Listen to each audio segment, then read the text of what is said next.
Please note that the purpose of this video is not to provide full translations of every verse, but rather to highlight and explore the key themes relevant to the concept being discussed. Covering every verse in depth would make the video far too long and overwhelming. Our goal is to give you focused insights while keeping the content accessible and meaningful. At times, the topic may feel complicated or even confusing, but as you continue through the video, the pieces will begin to connect, and the overall picture will become clearer. To make your learning experience easier, we've added a summary at the end of each section and highlighted the main point of discussion at the beginning of every part. All relevant references are provided at the end of their respective sections for further clarity and verification. So sit back, stay curious, and enjoy the journey of learning and discovery. This video is intended for viewers who believe in the Noble Quran and seek a deeper, unfiltered understanding of the concept of Siyam as presented in the Quran, free from the influence of Persian language, traditions, or later religious interpretations. Our goal is purely academic, focused on exploring the Quranic message in its original linguistic and historical context. We are not promoting any specific religion or holy book-based ideology, but rather encouraging thoughtful reflection and honest inquiry.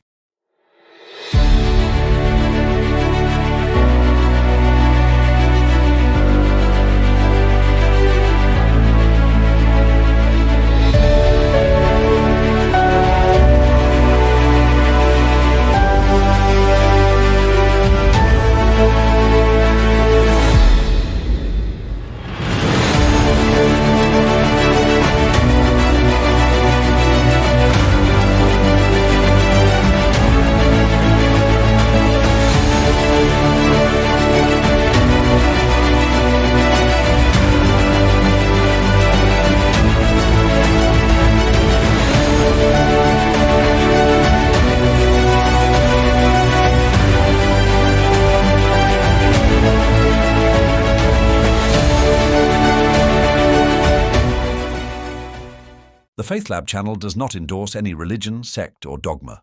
This video aims solely to explore the true meaning of Quranic words related to Siyam, traditionally understood by Muslims as hunger fasting. The content is based on the research of Dr. Kashif Khan and has been compiled, structured, and supplemented with additional examples where necessary by Faith Lab. While Faith Lab presents this work, it does not necessarily endorse. At times, the video will feature text without a voiceover, so be sure to keep your eyes on the screen to avoid missing any key information. For those who may not have time to watch the full discussion, an executive summary is provided at the end of this video. However, by skipping the detailed explanation, you will miss critical insights, including the significance of root words, linguistic analysis, and the actual meanings of key words. Welcome everyone. Today's discussion is a deep dive into the true meaning of Ramadan and fasting as commanded in the Quran. Many of us have grown up believing that Siyam is about abstaining from food and drink, but today we will uncover the hidden message and reveal the real purpose behind Ramadan, Siyam, and the responsibilities placed upon us in this sacred time. So, if you're someone who values truth and wants to understand the Quran as it was truly meant to be, stay with us till the end. You won't want to miss this.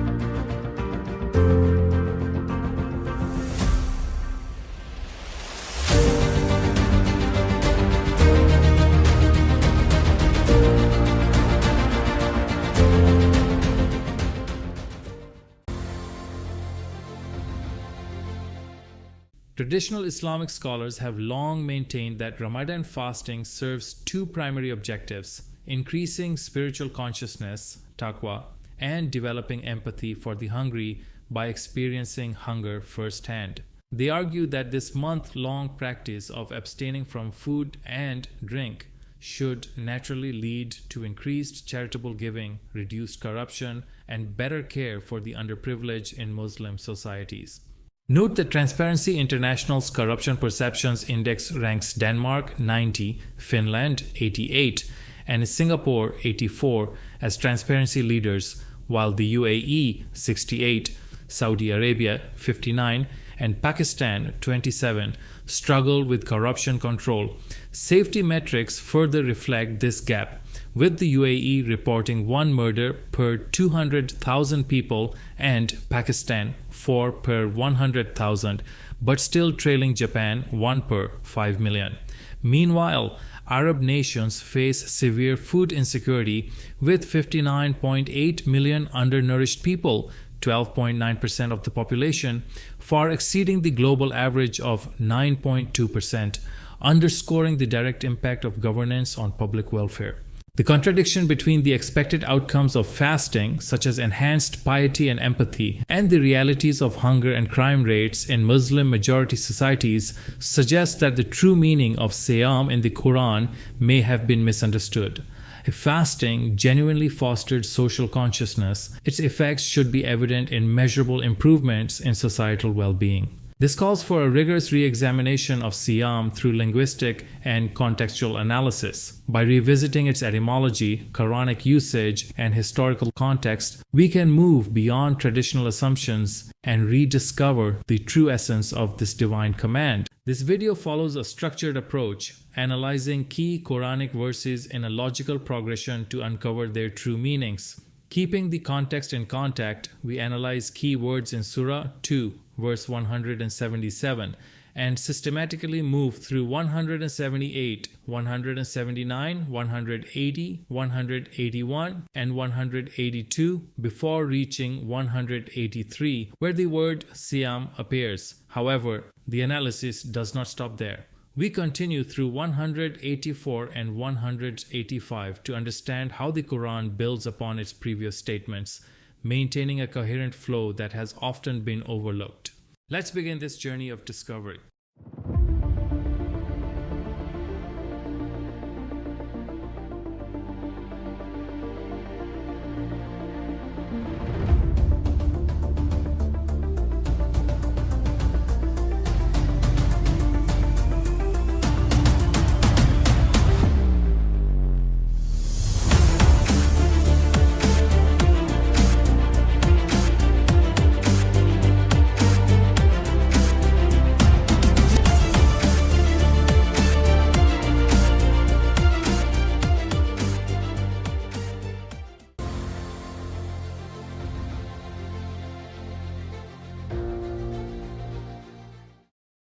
The word ayaman is commonly understood to mean days and is often asserted that ayam is the irregular plural of the Arabic word yawm, meaning a 24-hour day. However, in Arabic literature, the word yawm is also used to refer to a period of time, an age, an era, or a stage in a process. The issue arises because scholars have incorrectly adopted the Arabic word ayam to mean strictly days, or as the plural of yawm. This misinterpretation creates a significant problem in the traditional translation of Quranic verse 754, خَلَقَ السَّمَاوَاتِ وَالْأَرْضِ فِي سِتَّةِ أَيَّامٍ, which is commonly translated as, the skies and the earth were created in 6 days.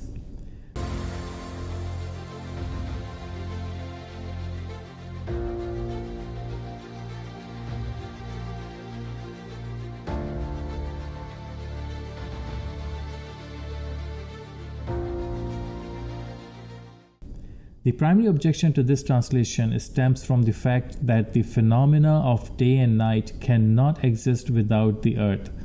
This calls into question the accuracy of translating ayam as literal days in this context.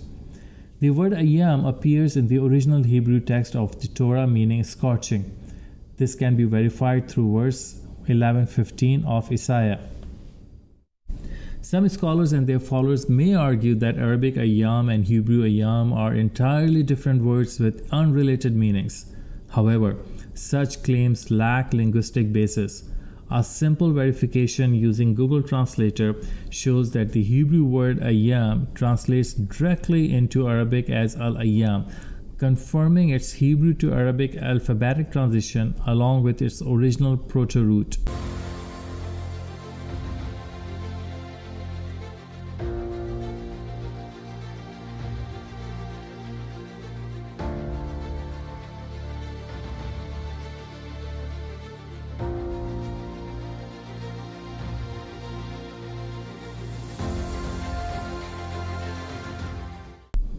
However, in Persian, the word ayam correctly means days, as can be observed in various Persian phrases and usage. For instance, the phrase ayam fatmiya is commonly found in Persian texts and online references. Similarly, in Persian, the term ayam hayz refers to menstrual days, where ayam explicitly conveys the meaning of days.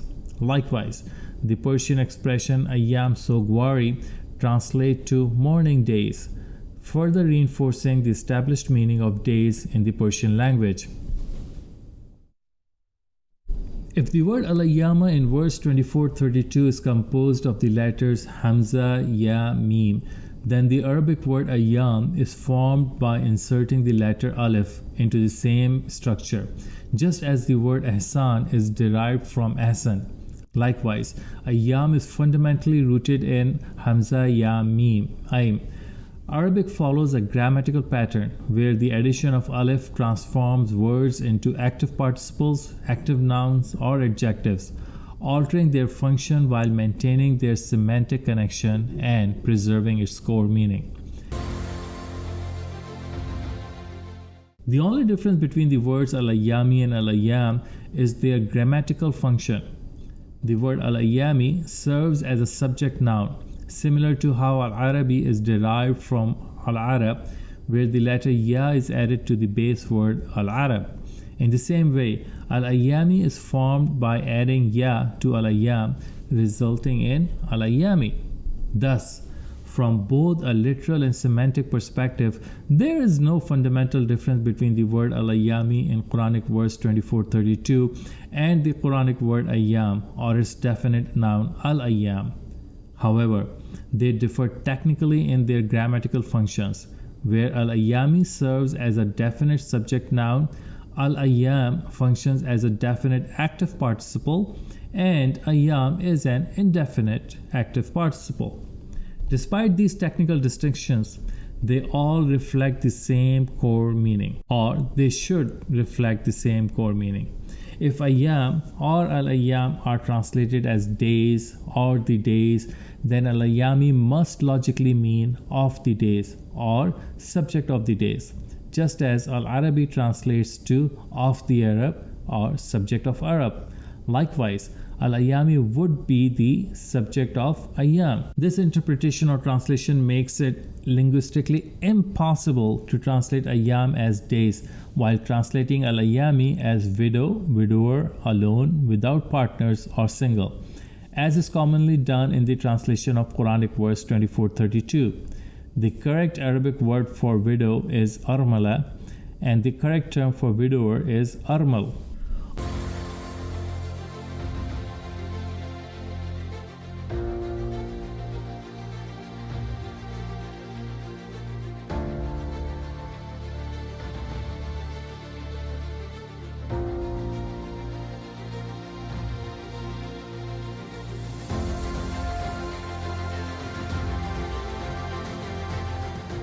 On page 138 of the popular Arabic lexicon by Edward William Lane, the Arabic word ayami is listed as the plural form referring to both men and women whose husband or wife has died. On the same page, Lane further explains with references to Muhkam, Qamus, and Tajul Urus that the word also applies to a man whose wife and cattle have died or perished, leaving him without a wife and desperately longing for milk. Lane also cites a saying of the Prophet, Na'uzu billah min al-iyama, which is interpreted to mean he used to pray for protection from remaining long without a wife. A careful examination of this hadith reveals that the true meanings of the Arabic word ayyam and ayami are not accurately translated as widower or widow. Instead, these meanings were constructed based on the traditional interpretation of the Prophet's saying. A meticulous assessment of ayami provides a deeper understanding of its true meaning, along with its active participle ayyam.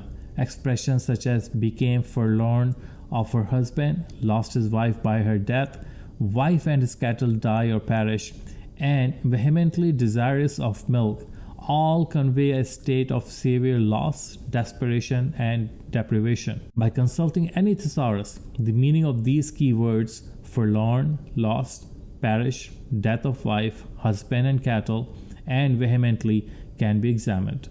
The word vehemently itself conveys meanings such as hotly, heatedly, strongly, violently, and intensely.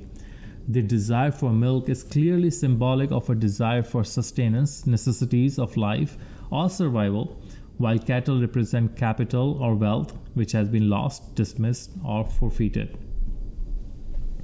Thus, the state of having no husband, no wife, no capital or wealth, no sustenance, no survival, having lost everything and experiencing intense, heated, fiery, and violent desires are all attributes of the subject ayami.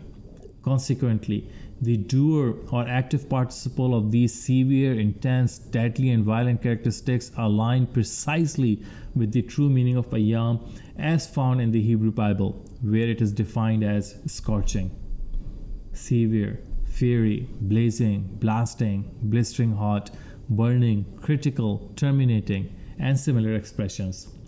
Therefore, the word ayam correctly conveys meanings such as scorching, severe, intense, critical, fiery, burning, blasting, red hot, and more. Thus, the word al-ayami in verse 24-32 does not refer to widows, those without partners, or singles as commonly translated.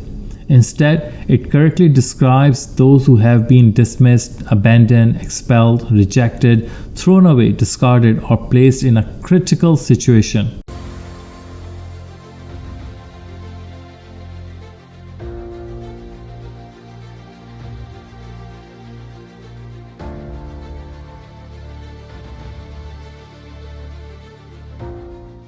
Also, traditional scholars who translated the Arabic word ayam as the plural of yawm and translate ayam to mean days must recognize that the Quran actually uses the word yawmain as the plural form of yawm.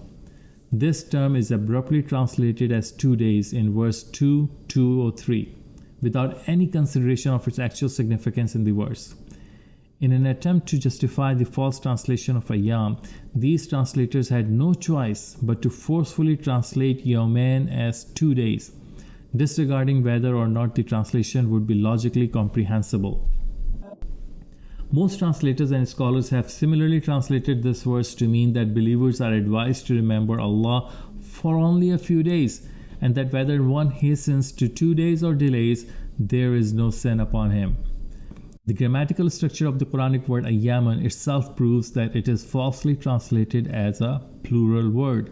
According to Arabic grammar, tanween is an n sound added to the end of a word, functioning similarly to the indefinite articles a and an in English, which indicate a singular indefinite noun. Those who interpret the word ayaman in Quranic verse 2184 as a plural word meaning days should carefully analyze its grammatical formation. A closer examination reveals that an alif with tanween fatha appears at the end of ayaman. This final alif with tanween fatha clearly indicates that ayaman is a singular indefinite noun rather than a plural form.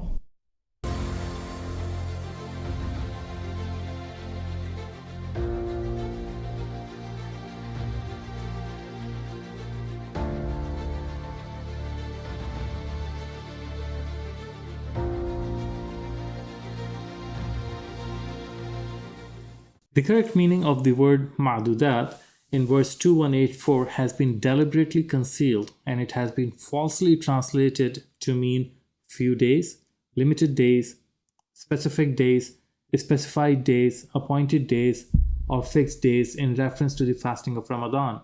However, the word maduat is actually derived from mu'ad, which is an independent root word meaning dominant, prevalent, evaluate, judge, and more.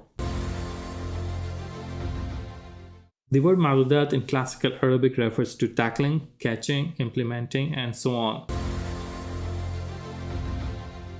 Since the primary meaning of the word mu'ad is catch or catching, its usage extends to contagious ailments including infectious diseases, This is evident in widely used Arabic medical terms such as mu'd and ghairu mu'd, which refer to contagious or non-contagious conditions respectively.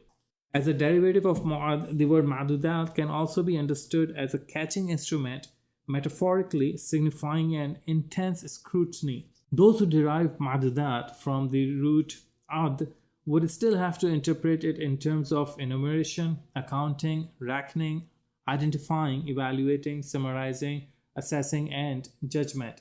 Since their presumed root ad must align with the meaning of madudat, the interpretation remains consistent with evaluation, scrutiny, and accountability, each of which inherently involves critical assessment and judgment.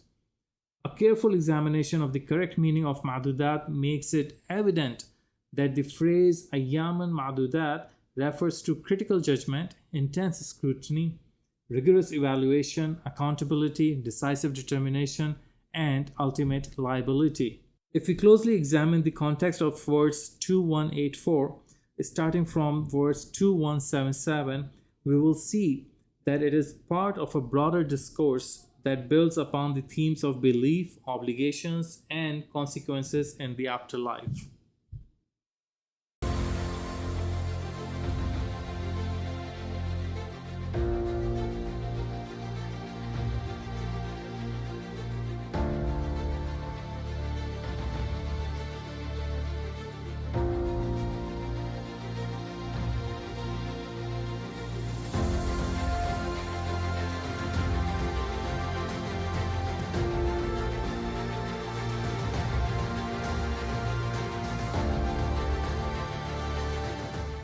To fully understand verse 2184, we must first examine verse 2177, which establishes the thematic foundation for the subsequent verses.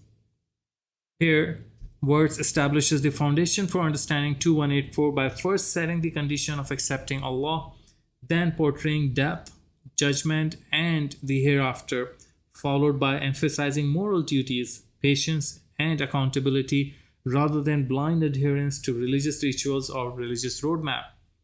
This sets the context for 2184, where the phrase ayaman madudat aligns with the Quranic theme of divine reckoning and ultimate accountability, rather than a mere count of days.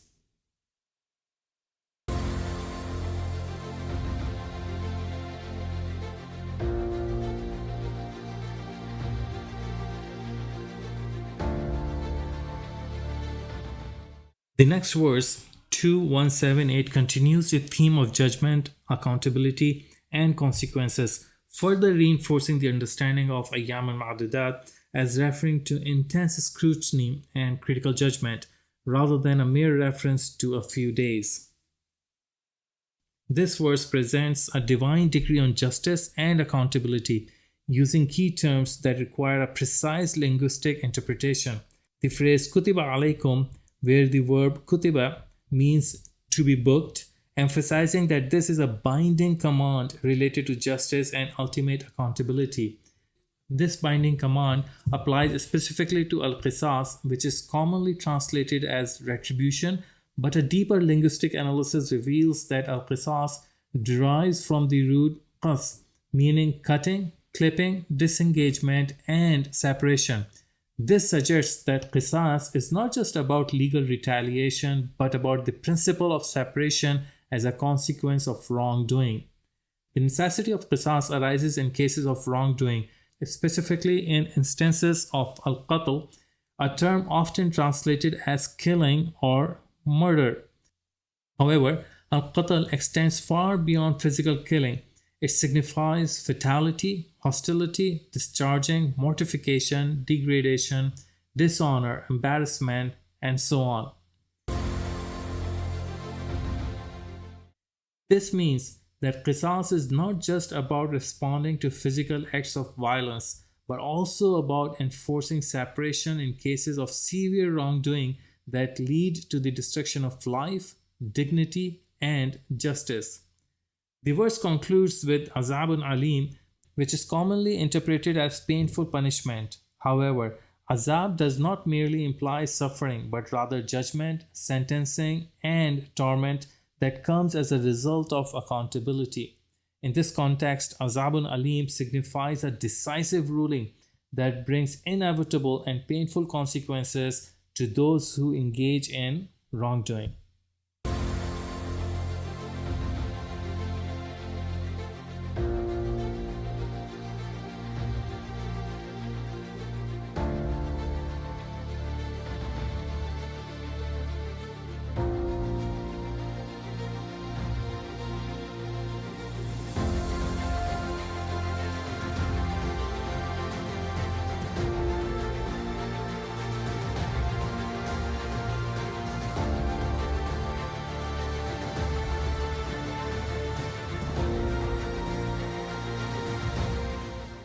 The very next verse, 2179, reinforces the theme of judgment and mortality, emphasizing that life itself is in a constant state of separation and transition.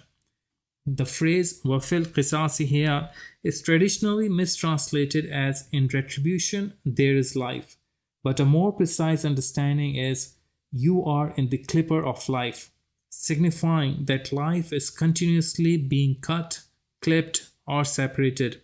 This verse serves as a reminder of life's impermanence, aligning with the broader Quranic theme of ultimate judgment and accountability.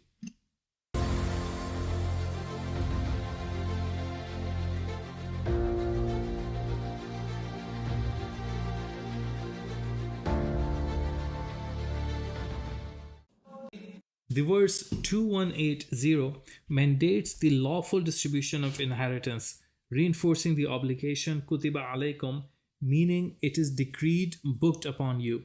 This command applies when al-maut or death occurs, ensuring that wealth left behind is rightfully allocated. The word tark means left behind or inheritance, referring to the wealth and possessions the deceased passes on. The term al-wasiya refers to the will or final testament, while al-khair, meaning wealth or property, further emphasizes the financial aspect of this directive. The phrase lil-walidayn wal-aqrabayn specifies that the inheritance must be distributed to parents and immediate kin. The term al-aqrabayn are not relatives but only those who are in relationship, immediate family members, or personal family unit of deceased, or simply next of kin, that is husband, wife, and their children, etc. Therefore, al-aqrabayn correctly means next of kin or husband, wives, and children, as qaraba is synonym of raham, to mean kinship and those who come in personal relationship. Additionally, the phrase bil ma'ruf signifies in accordance with well-known and generally accepted customs, reinforcing that inheritance should be handled through recognized societal norms rather than arbitrary legal constructs. A key term in this verse is haqq, which means a rightful claim, a genuine entitlement, or a guaranteed right. This verse directly opposes later Sharia-based inheritance laws, which imposes unequal distribution between men and women. The Quranic command upholds justice and fairness, ensuring equal treatment of heirs based on established norms rather than discriminatory religious rulings. The verse 2180 affirms that Allah does not promote gender-based inequality and that true inheritance laws should reflect justice and recognize legal principles rather than rigid, historically altered doctrines. It further strengthens the Quranic theme of accountability in death, making it clear that one's wealth must be distributed lawfully and fairly, following established customs.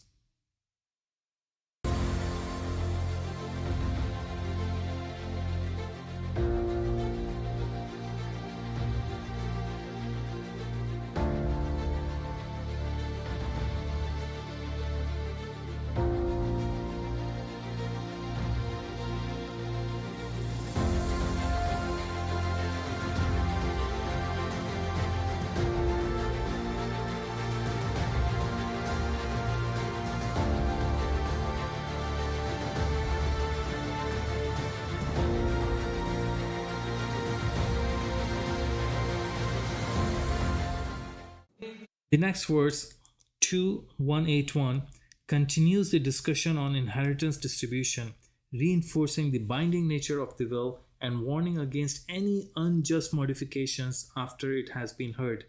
The phrase فَمَنْ بَدَّلَهُ بَعْدَمَا سَمِعَهُ translates to whoever alters it after hearing it. Here, baddala means to change, modify, or replace, while ba'dama sami'ahu refers to those who have witnessed the will being declared and then attempt to alter its terms later. This verse explicitly condemns any changes made to an established will, emphasizing that inheritance must be executed as intended.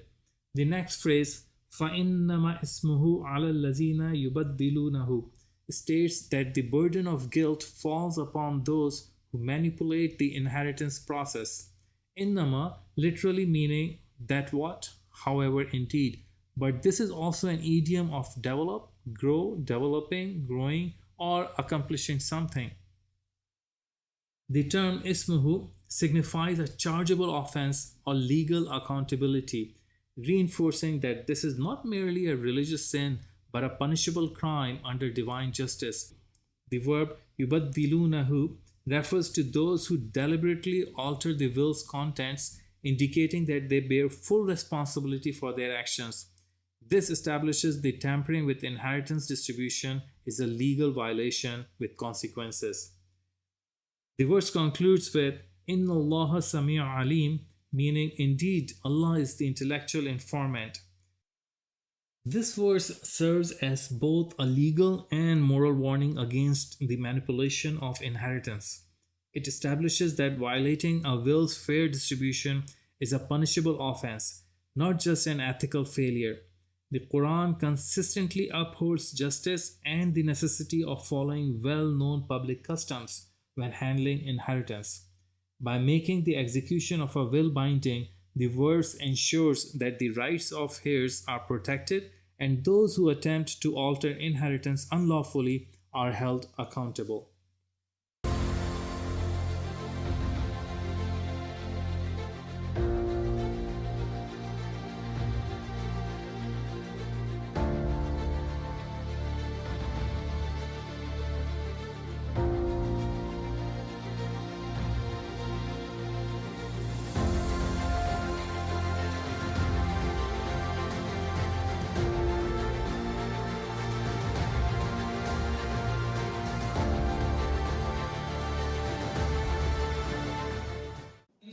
The next verse, 2182, continues the theme of inheritance and its fair distribution, reinforcing the responsibility to uphold justice and prevent alterations that harm rightful beneficiaries. To obscure the true message of this verse, the word kafa has been falsely translated to mean fear, which actually corresponds to the Persian word khawf. In contrast, the Arabic word kafa is an active participle derived from the proto-root khafa or the root word khafafa, which conveys meanings such as suppressed, underlying, unexposed, close, and so on. The commonly used Arabic words khafif and takhfif, meaning very small, lowest, least, reduced, and reduction, originate from the same proto-root as the Quranic word khafa. According to its grammatical formation, the Arabic word khafa with alif in between kha and fa here functions as an active participle, doer of the action, derived from the word khafa, which describes someone who reduces something, makes something smaller, or decreases its weight, significance, or intensity. This reinforces the correct meaning of faman khafa in the verse, whoever reduces or diminishes, rather than the incorrect translation suggesting fear. The word mus in verse 2182 is falsely translated to mean testator or a person who makes a will. However, the correct Arabic term for a testator or someone who prepares a will regarding their wealth or property is al-musi. In contrast, mus in this verse actually refers to a share of property, wealth, or whatever is left in inheritance. Thus, in this phrase, فَمَنْ خَافَ مِنْ مُوسٍ جَنَفًا أَوْ إِسْمًا فَأَصْلَحَ بَيْنَهُمْ correctly means whoever reduces or diminishes a share of inheritance or acts as a reducer of a share of inheritance. The word janafa in this verse is traditionally mistranslated as deviation, which, while partially correct, does not capture its full meaning. The root janafa signifies an unjust action, a structural fault or abnormal curvature such as scoliosis, and a severe mistake or misjudgment. Therefore, the correct meaning of janafa is an unjust deviation or mistake. Whereas aw is generally translated to mean or, but when used as a noun, it appears phrases such as a'id ila awli, meaning appertaining to, belonging to, concerning, connected with, having to do with, pertaining to, regarding, or related to. Similarly, in the phrase munqati ila awli, it conveys meanings such as dedicated to, devoted to, or exclusively occupied with. The word isman has been used as an adjective as well as an active participle or doer of is correctly means a sinner or a criminal. Therefore, this verse man khafa min musin janafan aw isma correctly means who is reducer of a share of inheritance is an unjust deviated or a criminal sinner. In the word fa'aslaha, the prefix fa is used to emphasize the forthcoming action, signifying a universal fact, an absolute necessity, an essential directive, or something that must be done. It can also be translated as hence, so, or then. The verb aslaha is an imperative or command verb that urges one to make good, put right, be correct, be adequate, fix an error, and so on. The Persian word bain is used to mean between or midpoint of something. However, the Arabic word bain conveys the meaning of full and final or absolute as seen in its correct application in the phrase talaq bayan, which refers to an absolute or full and final divorce. Hence, the phrase fa'aslaha baynahum fala isma alay correctly means so fully put them right, then make them fully correct, so fully fix them, and so on. This verse further clarifies that this rectification or correction carries no sin, crime, or offense on the one who undertakes it, as indicated by ghafurun, meaning lenient or forgiving, and rahim, meaning compassionate or corresponding in mercy.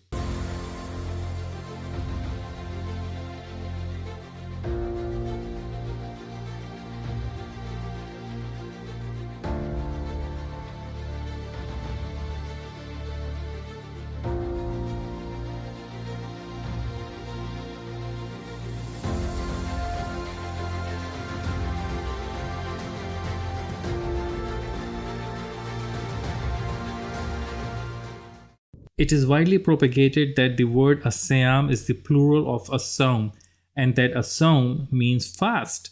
However, if we examine the translations of asayam in verse 2:183, none of the translators actually treated it as a plural word. All rendered asayam in the singular, translating it as fasting is prescribed, further proving that it was not treated as a plural form in practice despite of their claim that it is plural. The Quranist Shabir Ahmad also treated asayam as a singular word and in his translation replaced it with abstinence is prescribed, inventing an alternative meaning rather than adhering to the actual linguistic structure of the word. Do not be confused if some Quranists derive abstinence from Siyam and its supposed singular Sawm, while others translate the same words as fasting or a fast.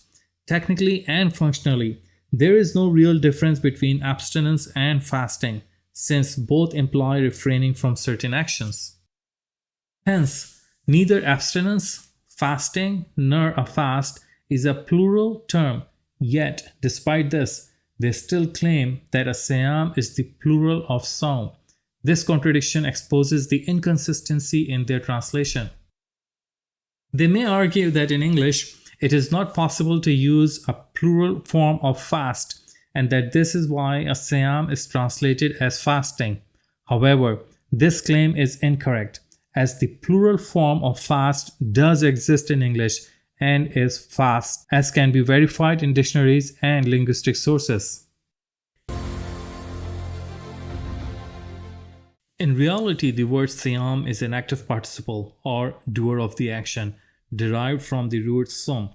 Many Arabic words follow this same pattern. For example, the well-known word Sayyad means hunter or capturer and is an active participle derived from Sayd, meaning capturing, trapping, hunting. Similarly, Siyam functions as the doer of Sum, and its related noun Som is the result or product of this action, which can also serve as an adjective. In Arabic, vowels such as alif, waw, and ya are not considered part of the root word, but are added to the proto-root to form different participles, adjectives, or nouns. This linguistic principle is widely recognized in standard Arabic grammar books and academic sources. Since these vowels are interchangeable, they serve distinct roles in modifying the meaning and function of words. The addition of alif to a root often creates an active participle, subject, noun, or adjective. For example, aqil, meaning intelligent, is derived from aql, and sabir, meaning patient, comes from sabr.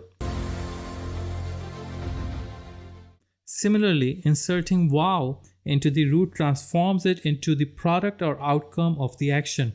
For example, sabur, meaning enduring, is derived from sabr.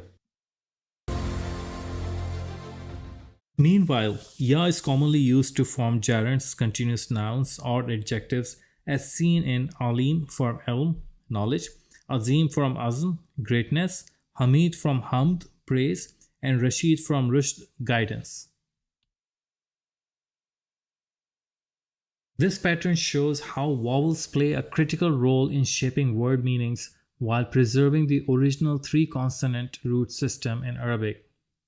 According to the recognized linguistic rules of Arabic grammar, som cannot be a root word because it contains the vowel waw, which is added to words for grammatical modifications rather than being an original part of the root structure. The word Siyam has been falsely derived from the fabricated root som, which was introduced to justify the concept of fasting in traditional interpretations. However, based on its correct grammatical formation, Siyam is actually a noun of continuous action derived from the verb sum and its proper source swad mim mim, which serves as the actual root. The addition of waw in the action word sum forms the product som, which represents the result or outcome of the action of sum. Similarly, the insertion of ya in sum creates the continuous aspect of the action, while an additional alif transforms it into an active participle, subject, noun, or a noun of continuous application. The original root swad mim mim in its pure form means be determined, determined to, remain determined, decide, intend, intend to, make up one's mind to, and so on.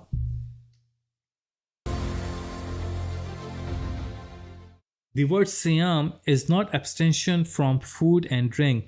Instead of physical deprivation, Siyam emphasizes on mental and moral steadfastness, endurance, commitment to truth, justice, unwavering determination, constancy, and steadfast commitment. In these verses, the Quran specifically uses the word kutiba, traditionally translated as prescribed, decreed, or ordained. However, the correct understanding of kutiba aligns more closely with booked, similar to how one is booked by an authority, such as the police. The term booked carries a stronger implication than merely being prescribed or decreed, as it signifies an unavoidable obligation with no option for avoidance or exemption without fulfilling the required conditions. In contrast, decrees, prescriptions, and ordinances often allow for exceptions, alternatives, or challenges. To grasp the full weight of these verses, the correct meaning of kutib as booked must be applied, reinforcing that the action commanded is absolute, binding, and inescapable. The composite phrase la'allakum is often mistranslated as you may or perhaps you, distorting its intended meaning. A linguistic breakdown reveals that la at the beginning functions as a preposition meaning for, to, or in order to. The word al conveys justification, clarification, encouragement, or reinforcement, while kum is a second person plural pronoun meaning yours or you all. Therefore, the correct meaning of la'allakum is for boosting yours, for encouraging yours, for clarifying yours, or to boost yours, or to encourage yours, etc. It is also important to note that the preposition min following the subject pronoun allazina directly applies to the subject tattaqun, referring to those who already pursued from you or pursuant or adherents from you. Furthermore, the word tattaquna is essentially the same as muttaqin and should be translated consistently with their respective participles, just as taqi and taqu are translated.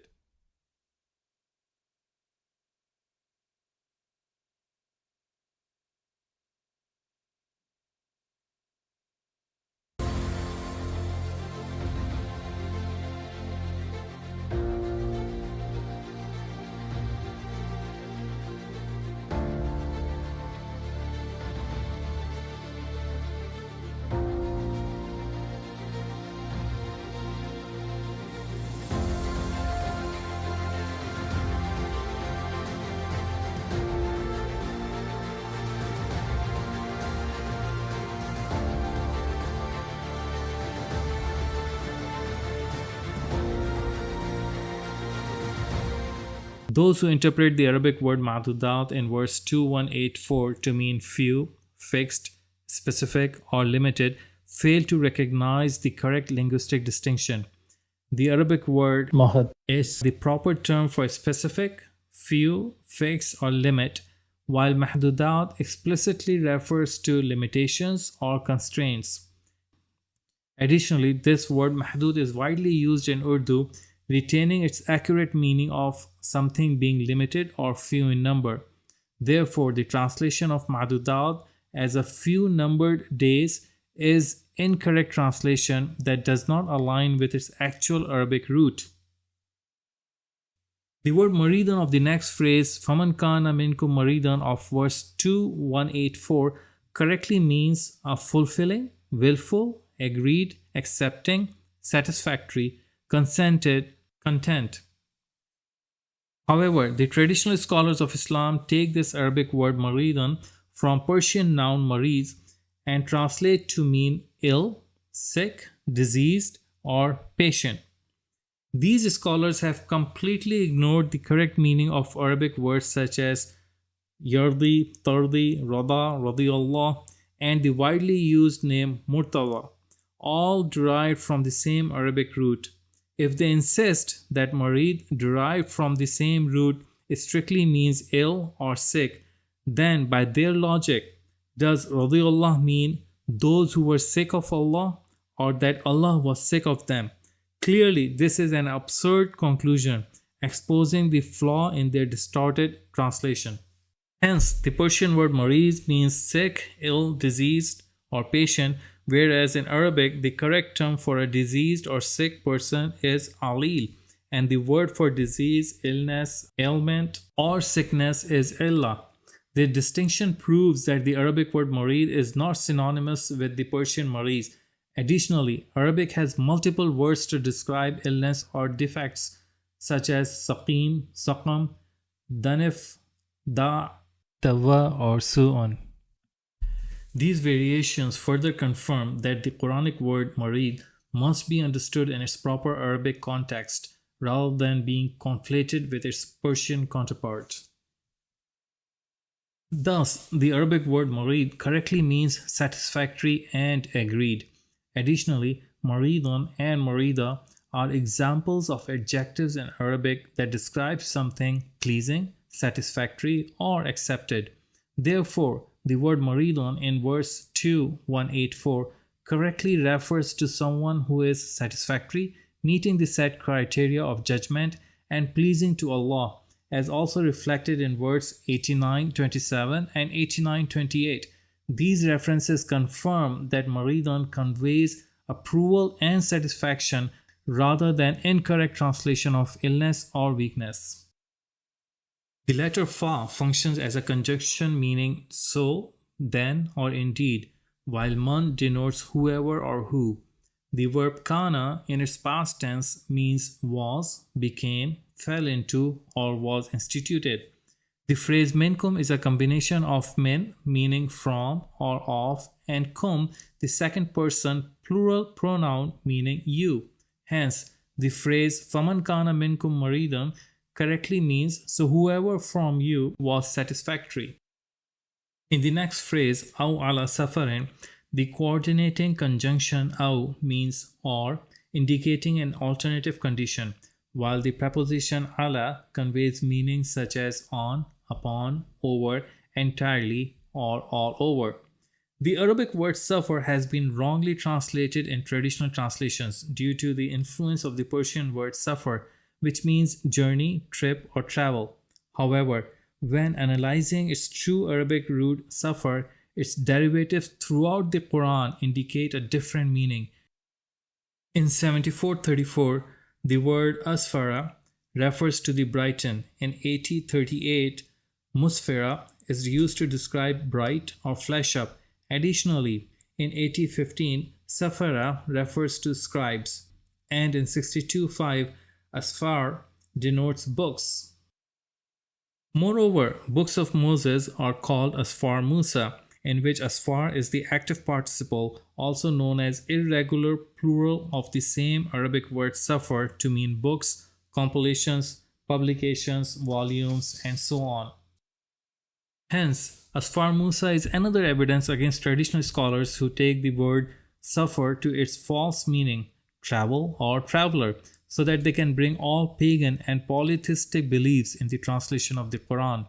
In fact, brighten, flash up, guiding light, book, and scribes are literally same and correct meaning of Arabic root word safar, because the function or purpose of books and scribes is enlightening, which is brighten or flash up, as the books and scribes are our beacons or guiding light. But in any case, brighten or enlighten and books or scribes are not close to journey, travel, or traveler.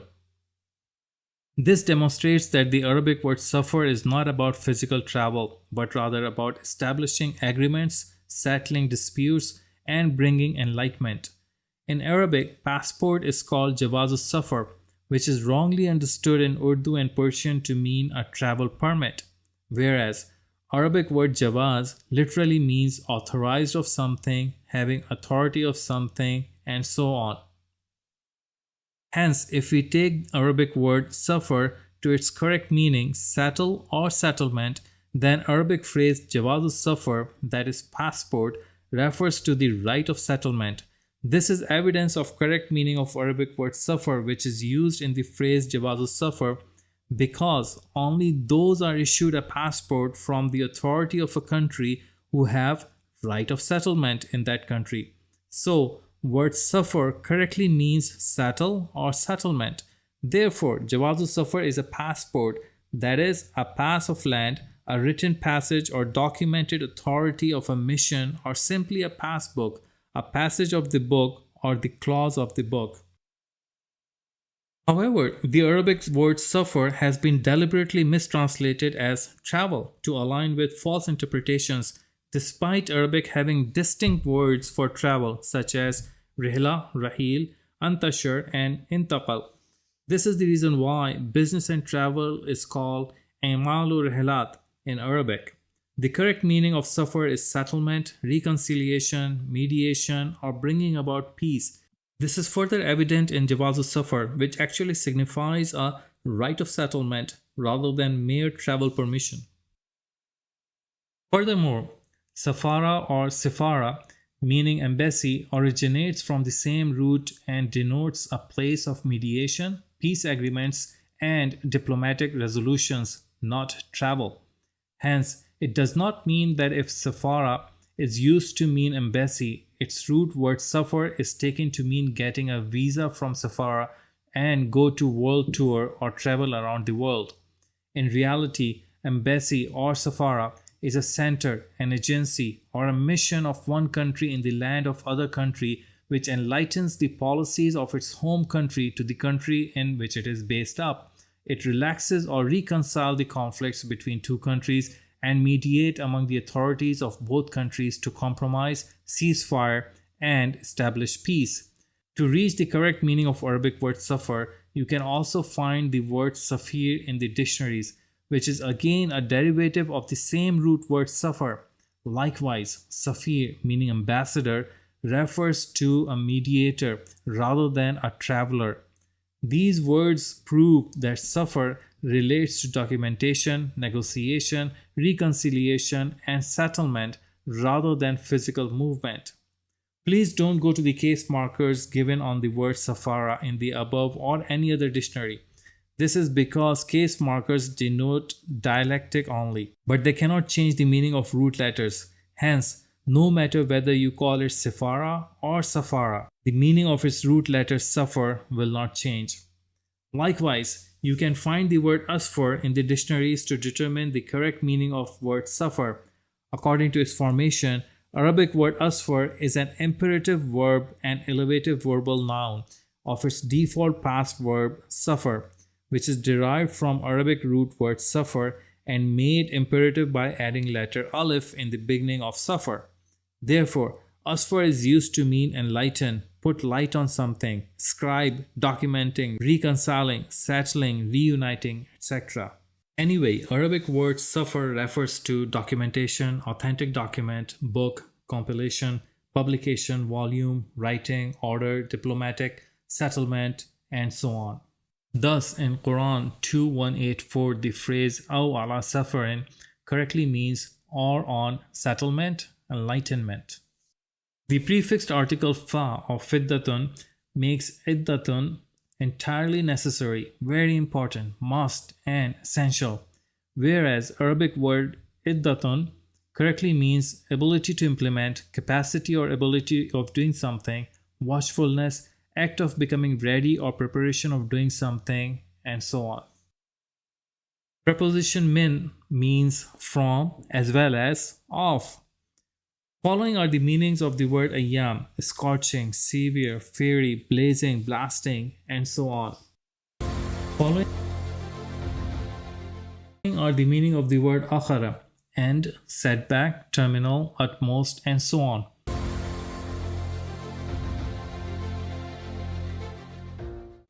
Hence, the next clause, fa'iddatun min ayamin ukhar, of the words 2184 correctly means of necessary preparation of critical or tough end.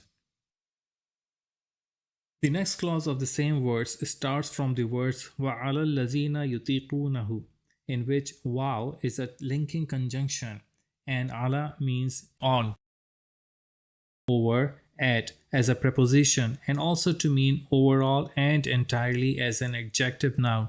Allazina is the definite subject pronoun to mean who or those who, whereas the word yutiqunahu correctly means bears it himself, endures it himself, permits it himself, puts it up himself, and so on. The Arabic word ataq, commonly found in dictionaries, is synonymous with tahammal, meaning to tolerate, bear, support, or sustain something. The phrase yutiqunahu in Quranic verse 2184 originates from the same root ataq, but begins with the letter ya instead of consonant alif. Here, ya is added in the beginning to make it a present verb. Alif with hamza on ataq coming in the beginning is not considered vowel alif, but it is treated as consonant alif. General rule of constructing Arabic verb forms in which alif vowel is added in the beginning of the verb to make it a command or an imperative verb. Therefore, yutiq or yutiq of the phrase yutiqunahu will give the same meaning of ataq or its synonym tahammul, but in the present participle mood of the same root of ataq. If ataq means to tolerate, to bear, to support, or to sustain something, then as a present verb yutiq means tolerates, bears, supports, or sustains something, and ya in the middle of the present verb yutiq will make it a continuous action. Thus, the suffix nahu to the end of yutiq is actually a comfort letter or acceleration clause of speech, huna, which is taken to mean as that it's, as his, as it, finalize, oh. Therefore, the phrase yutiqunahu of verse 2184 actually portrays the one who himself always or who continuously tolerates, bears, supports, or sustains others from his action, who becomes ta, which is found in the dictionaries to mean a supporting arc, an arcade, a corridor, a gallery, a building of pillars, and so on. The word fidyatun has been falsely translated as ransom, implying the release of a captive in exchange for money. However, a closer linguistic and contextual analysis of its derivatives in Arabic reveals a different meaning. The Arabic word fida, fa, dal, hamza, is the correct root of the word fidyatun. The same root word fida, fa, dal, hamza, is also a source of Arabic words fidai and fidain. The term fidai correctly refers to a commando or a soldier who willingly sacrifices his life for a cause, and fidyatan denotes heroism and self-sacrifice. The well-known term fidain, referring to those who sacrifice themselves for a mission, further supports this meaning. This linguistic pattern shows that fidyatun does not mean a ransom but rather an act of self-sacrifice. So this is the place where kutiba alaykumus siyam in verse 2183 practically applied and booked you to stand still like deaf and dumb against the injustice of eating the portion of wealth of weak and helpless people. The Quran urges people to dedicate themselves, even at personal cost, to protecting the sustenance and well-being of the helpless and oppressed. The verse highlights those who are deprived of their rightful inheritance, whose resources are stolen, and who are left defenseless without legal or social support. The Quran calls upon the people to stand firm against injustice, ensuring that their wealth is not overtaken by the powerful at the expense of the weak. However, traditional scholars have manipulated the meaning of fidyatun to align with their fabricated notion of fasting as an obligation imposed by the Quran. While economic justice and generosity are fundamental principles emphasized in various Quranic verses, the specific clause fidyatun ta'amu miskin in verse 2184 does not refer to the act of feeding the poor, but to the personal commitment and self-sacrifice necessary to restore the rightful share of those whose sustenance has been unjustly taken. Feeding poor or needy people is always good, well appreciated and well explained in different verses of the Quran, in which economic justice has been made obligatory with the generous reimbursements from our income. However, the clause fidyatun ta'amu miskin of verse 2184 does not demand you to feed any poor beggar or needy person, but preparing you to sacrifice yourself for returning the snatched bite of the mouth of helpless poor people. The traditional scholars who rendered as those who are unable to keep fasting or those who cannot fast have deliberately inserted a negation that does not exist in the Arabic text of Quranic verse 2184. Nowhere in the phrase is there a negative particle such as la or ma, yet they have falsely imposed a negating mood onto the translation.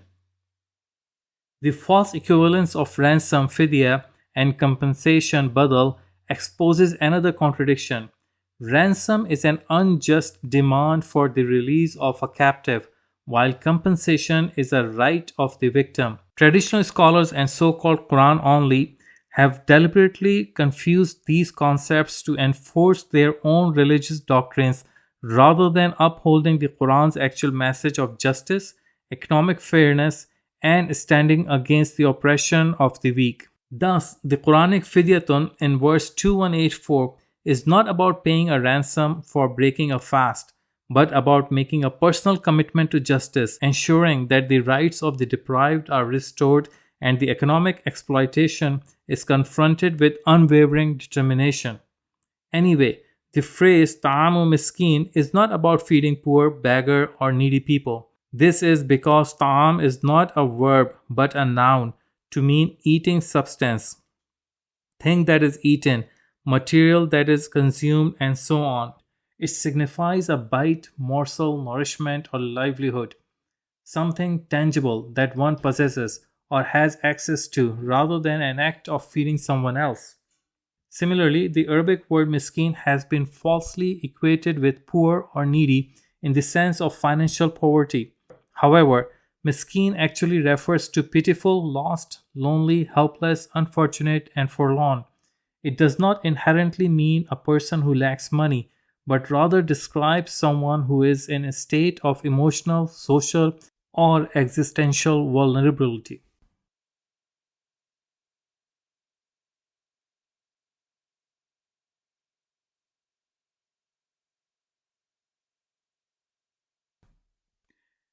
The next clause, in which faman means so, then, in fact, indeed, who, whereas the word tatawwa means volunteering, volunteer, and so on. However, as a whole, the phrase tatawwa khairan means the state of being feasible, the act of gaining or increasing advantage or increase in amount of power, and so on. The word khairan is taken to mean a good, a well-being, a benefit, an advantage, a gain, a profit, and wealth, etc. The phrase fahuwa is the combination of article fa to mean so, then, indeed, in fact, essential, must, integral, etc., whereas huwa means is, but it is always falsely translated in the Quran to mean he, who he, or he who, whereas the word huwa actually portrays whatever is present, what is around, what is there, or whatever is existed at present. Therefore, in Arabic literature, the word huwa is used to mean is. In the phrase khairul lahu, the word khairun is the same as which has been explained earlier, and lahu is the combination of preposition to mean for, in order to, or to, whereas who is a third person singular objective pronoun to mean his, him, it, its.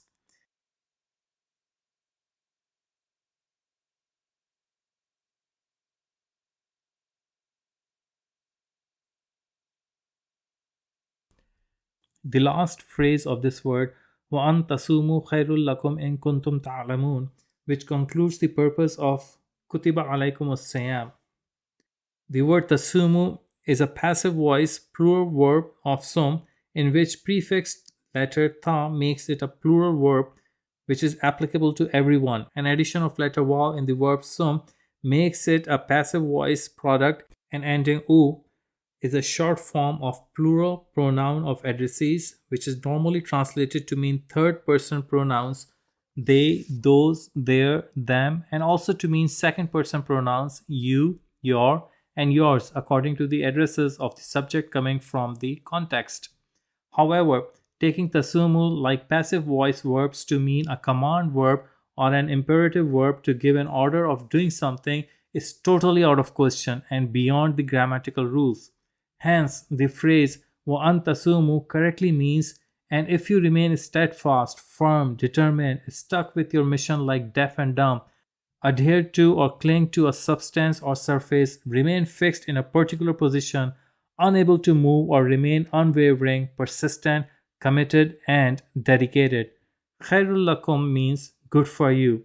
The last phrase of this verse consisted of the words in kuntum ta'lamun, in which in means that which, while kuntum is an idiom of kun plus tum to mean has been done, has been instituted, has been made, has been presented, has become into existence. The ending suffix un of ta'lamun is again a subject pronoun, and ta'lamun is a passive voice plural verb of instructing, giving knowledge of something, and so on.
Ancient Persian scholars who celebrated annual Nowruz festivals distorted the meaning of the Arabic word Siyam by replacing it with the Persian word roza, which refers to worshipping the moon god. This practice was common among the polytheistic Arabs and the star-worshipping Persians, Zoroastrians, who would remain hungry and thirsty for 1 month each year for their deities. This ancient practice has deep historical roots stretching from India across the east. Throughout the year, they would worship their deities, and there was a specific month called Ramadan. In Hinduism, Ram is considered a deity, just as Allah was the supreme deity for Arabs, for whom they would chant Allah Akbar. Every year, Hindus would extort wealth from people and designate 1 month called Ramadan or Ramdhan when they would give charity, perform loud worship rituals, and observe hunger and thirst as form of fasting. Even today in Hinduism, similar practices are called as upavasa and vrata. These Hindu worship practices, along with the concepts of Ramadan and Ramdhan, made their way into the Arabian Peninsula and were translated as Ramadan in Arabic. Scholars have written that Ramadan comes from the Arabic word ramad, which means heat,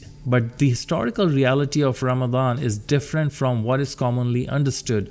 Ramadan was not observed in hot weather only, but also during cold and other seasons, which contradicts the translation and explanations given by scholars. When Ramadan was introduced in Arabia, its foundation was based on Ramadan or Ramdhan. Since Arabs considered the moon to be a deity, they would dedicate 1 month per year to worship their moon god by remaining hungry and thirsty until the moon was visible on the horizon. When the moon disappeared from the sky, they would abstain from eating, drinking, and having relations with women. During the day, when the moon appeared in the sky, they would resume eating, drinking, and intimate relations. This practice would continue until the moon disappeared from the sky again at dawn. Arabs, like Hindus, began giving charity once a year, and in Ramadan, Ramdhan was practiced fervently. Dhyan means to focus and worship. Since Arabs worshipped the moon god, they would remain hungry and thirsty in Ramadan as part of their devotion, which in Arabic was called Sawm. According to proper Arabic linguistics, Sawm actually means to stand firm, to remain steadfast, and to be immovable like walls in one's commitment and not to abstain from food. The Quran refers to this moon deity that polytheistic Arabs worshipped as Ash-Shahr with Alif, and Allah has forbidden and prohibited the polytheist practice of moon worship through the phrase Shahrul Haram, forbidden deity. This verse actually addresses the misconception where people observe fasting Sawm in Ramadan not for Allah but rather in continuation of the polytheistic practice of fasting for their moon deity. Shahr, according to its original Arabic meaning, refers to something bright and luminous. Polytheists worship luminous objects, which includes all celestial bodies visible in the night sky. The sun is also included, but polytheistic Arabs would place the sun aside and prioritize the moon, elevating it to the status of a deity. They believed the stars in the night sky were born from the moon god and the sun. Therefore, they gave the name Shahr to the shining moon within the dark night sky. When moon-based month calculations began, even the month itself came to be called Shahr. In Arabic, a month is now called Shahr Taqweem. If you examine Western vocabulary, you will see that honeymoon in Arabic is still called Shahrul Asl. In English, a month is called month, which in Arabic corresponds to Shahr Taqweem. The word month consists of mon plus th, where mon comes from moon and nth is a mathematical suffix, nth term, that according to grammatical rules combines with mon to form month. According to grammatical rules, when a month's name is used in English writing, the word month is not added with it, and anyone who does so is considered unfamiliar with language principles and their writing is deemed incorrect. For example, according to English language rules, in January is correct, while in the month of January would be awkward phrasing unless referring to a specific January where something notable occurred, in which case only the would be added before the month's name. This is considered basic grammar, since everyone understands that January, February, and other month names are themselves months. Arabic grammar follows the same principle. In Arabic writing,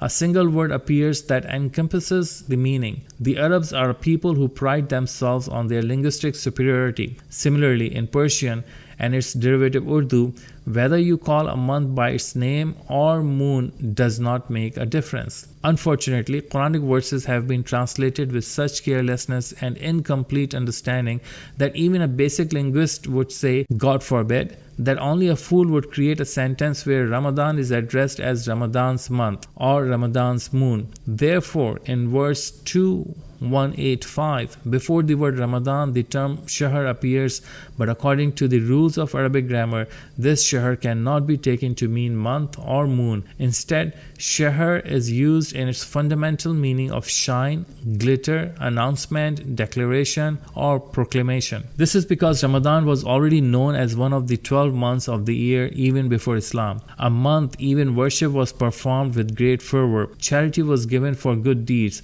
and fasting from food and water was observed. The Quran used the same name that people already recognized to avoid any confusion about what was being commanded in Ramadan. Here, Shahr means announcement or proclamation. The next word Ramadan appears without any definite article al, which means that Ramadan itself was not given any special importance, nor was it made into something sacred as we have declared to be Allah's month. The next word is allazi, which is commonly translated as a relative pronoun meaning that which or which. But according to Arabic grammar, allazi can only be taken as a relative pronoun when it is used with a definite noun preceded by al. Otherwise, allazi should be understood from its basic root lazza, meaning as pleasure, delight, joy, happiness, and gladness. Therefore, Shahru Ramadan allazi actually means an announcement of joy, pleasure, delight in Ramadan that. The word anzal is not a noun or a root word, but rather a fourth form verb derived from the Arabic root nazala. This form is known in Arabic grammar as an imperative verb, which is used for commands or requests. Nazala is conjugated as nazal, meaning he descended, nuzila meaning it was descended, yunzilu meaning he causes to descend, and anzal as the command meaning bring down or send down. The Quran uses anzal in its correct imperative form as seen in Surah Al-Mu'minun verse 29, which translates to, and say, my Lord, bring me down to a blessed landing, for you are the best of those who bring down. This verse clearly shows that anzal is a command verb meaning send down or bring down. Here anzal means conveying something to others, promoting something, and revealing something to others. The Quran is issuing an instruction rather than narrating a historical revelation. It does not mean descended from heaven in past tense. Fihi means in it. Al-Quran appears with the definite article al.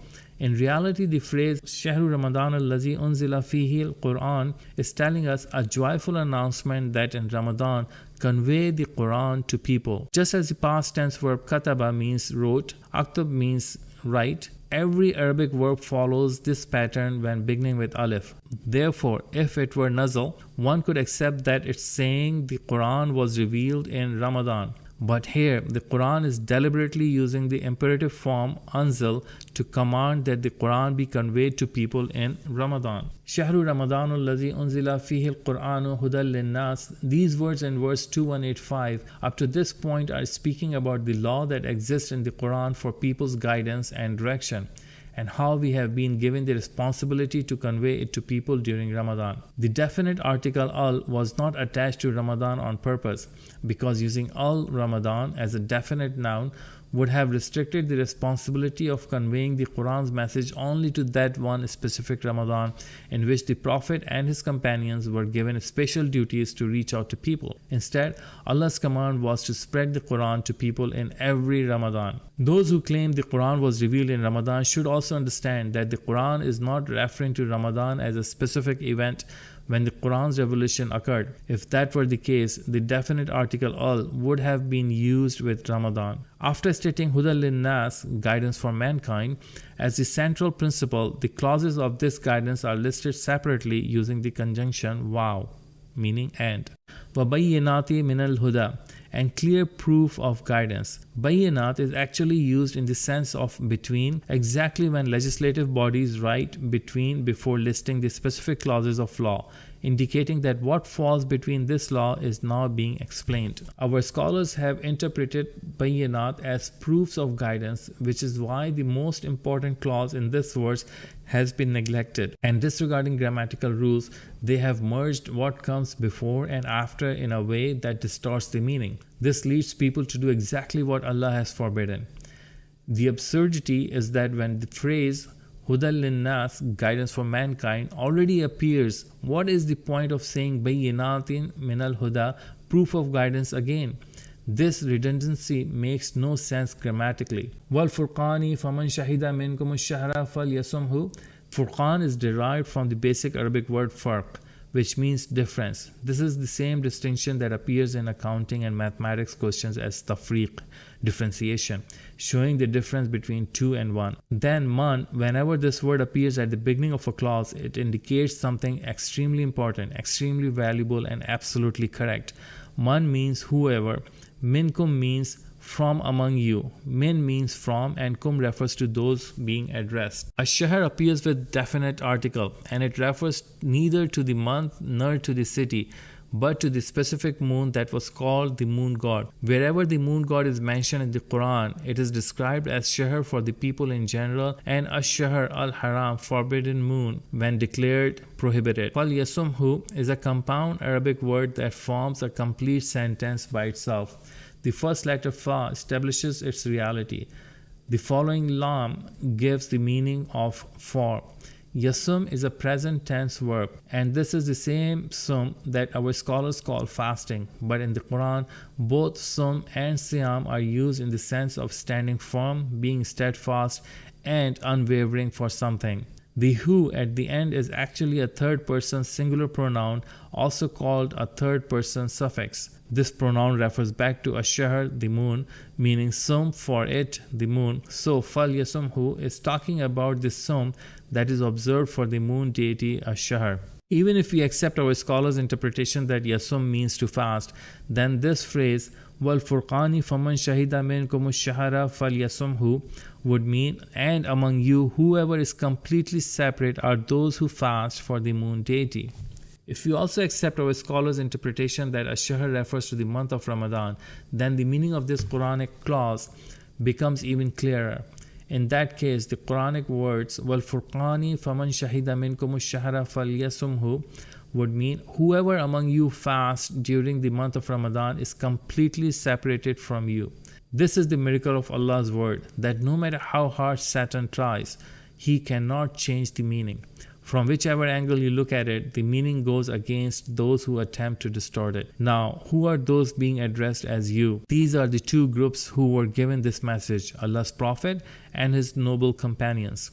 Therefore, this Quranic clause, وَالْفُرْقَانِ فَمَنْ شَهِدَ مِنْكُمُ الشَّهْرَ فَلْيَصُمْهُ is clearly stating whoever observes the fast of Ramadan is absolutely not from among Muslims, but rather is polytheist, disbeliever, and non-Muslim. The remaining details of this verse would expand this discussion too much, so they are being omitted here.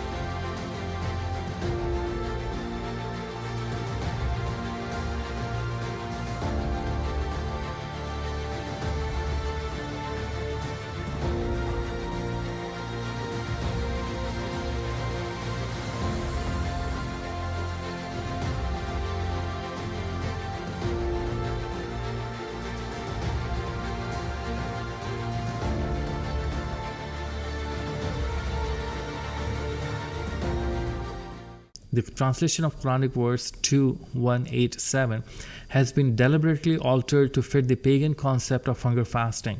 Scholars have falsely translated وَكُلُوا وَاشْرَبُوا حَتَّى يَتَبَيَّنَ لَكُمُ الْخَيْطُ الْأَبْيَضُ مِنَ الْخَيْطِ الْأَسْوَدِ مِنَ الْفَجْرِ.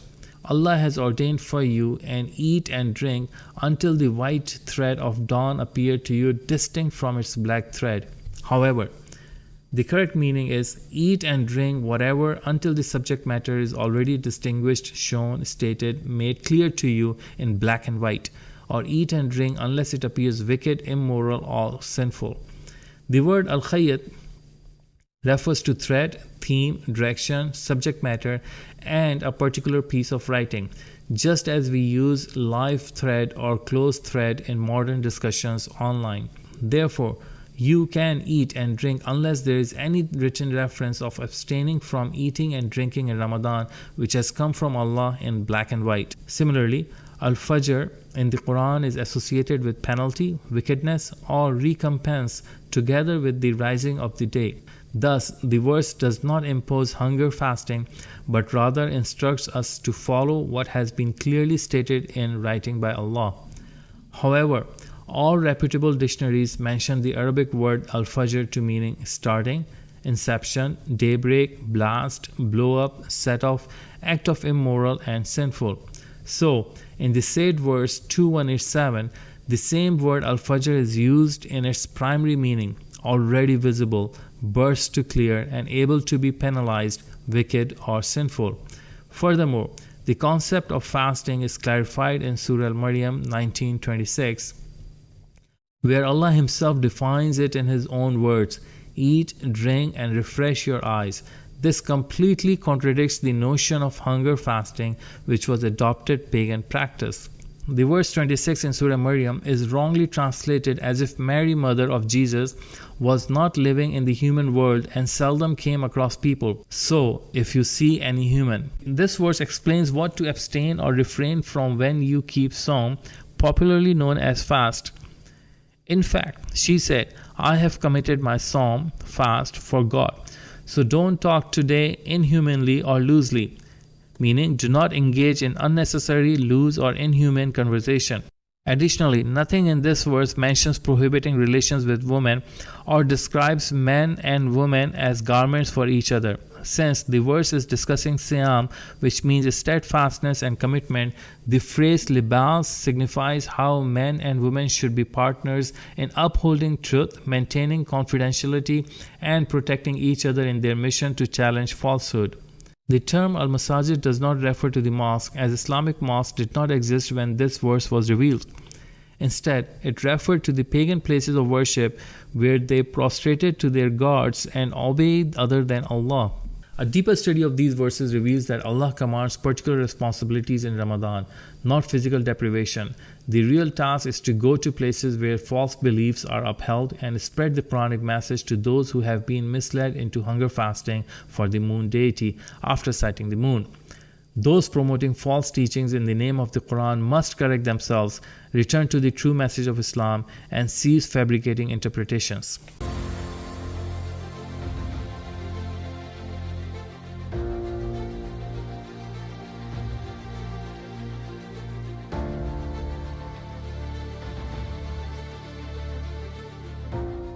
This discussion challenges the traditional concept of fasting in Ramadan, arguing that the Quran's actual command isn't about physical hunger, but about steadfastness, perseverance, and social justice. The Quran calls for spreading its message during Ramadan, yet scholars have misinterpreted Siyam as mere abstinence from food and drink. A key focus is legal justice and inheritance laws. The Quran prioritizes fairness, accountability, and equal wealth distribution, yet traditional scholars have altered its guidance, resulting in unjust inheritance laws and gender-based discrimination. The concept of qisas, retribution, is also misunderstood. It advocates restorative justice rather than punishment. Additionally, the practice of hunger fasting in Ramadan is linked to pre-Islamic moon worship, not an original Quranic command. Instead, the Quran instructs people to stand firm against corruption and injustice, restore people's rightful wealth, and ensure social balance. The message is clear. Ramadan is not just about self-discipline, but about taking action, spreading the Quran's guidance, standing against oppression, and implementing justice in society. A huge thank you to each and every one of you for watching this video till the end. We truly appreciate your patience, your willingness to question, and your dedication to seeking the truth. We hope that this discussion has clarified misconceptions, strengthened your understanding, and encouraged you to study the Quran with a fresh perspective. If you found this insightful, don't forget to like and share and subscribe, because the more people we reach, the closer we get to reviving the truth. Stay curious, stay open-minded, and keep seeking the truth. Until next time, take care.